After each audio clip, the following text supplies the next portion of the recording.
Tension is growing as we get new reports emerge on Iran's nuclear program. Now Israel is threatening to act after reports say Iran could be less than a month away from building a nuclear weapon. This, as a senior official in Iran says the country is still enriching uranium to 20%. Now that's just a small step away from reaching weapons grade. The reports contradict an earlier report that had the country reduced enrichment to a maximum of 5%.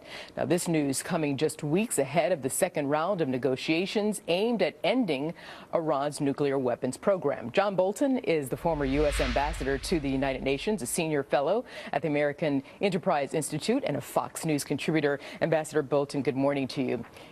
Good morning, Arthel. Yeah, before we get into specifics, why don't you, if you would, give me your general assessment of these latest reports? Well, I think what they highlight on an urgent basis is just how extensive the work that Iran has done already really is. They're not racing to build one or two nuclear weapons. They're building a capacity in their nuclear program where when they decide to break out and weaponize, they could put together dozens of weapons. So this timeline that we hear about, I think, demonstrates that Iran's capacity is already so great that the negotiations that we've been having with Iran are simply a way for them to buy more time, and why these comments you're hearing from the Israelis should be a real warning to us that time is very short. Then let's go to Israel, since you bring that up. How, without the backing, the big bite of the U.S., let's say, how effective is the bark of Israel?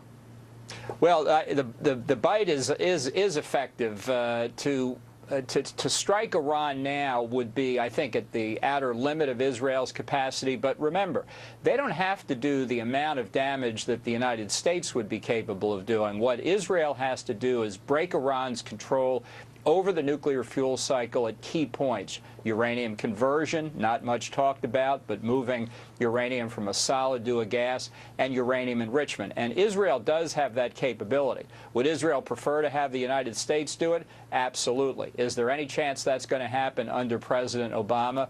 No way, which is why the spotlight is on the very difficult decision that Israel, I think, will soon have to make.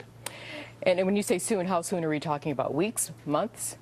Well, I think every day that goes by increases the risk that in facilities we don't know about, in locations we don't know about, in places like North Korea that we can only speculate about, that Iran has already crossed the nuclear finish line, which means the risk of retaliation for any strike by Israel or the United States would be a nuclear response. I think Israel may already be too late in some respects, and every day that goes by only increases the risk for them.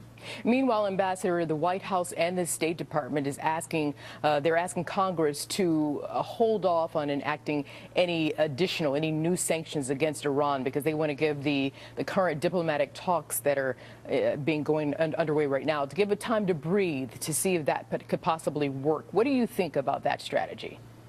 Look, I think the administration's approach is nothing less than appeasement. I think we have to be straightforward about this. I don't think the economic sanctions that Congress has imposed or is considering are going to stop Iran's nuclear weapons program, but they do put pressure on the regime, and they're an indication of the toughness, the strength of the American position. When you see the Obama administration lobbying against these economic sanctions, it's a clear signal to the Ayatollahs in Tehran that they hold the stronger bargaining position in these negotiations. There's no reason for them to make substantive compromises when they see the White House making them for them. Ambassador, if I could ask for a short answer in this final question, where do you see this going? Is a new conflict in the Middle East imminent?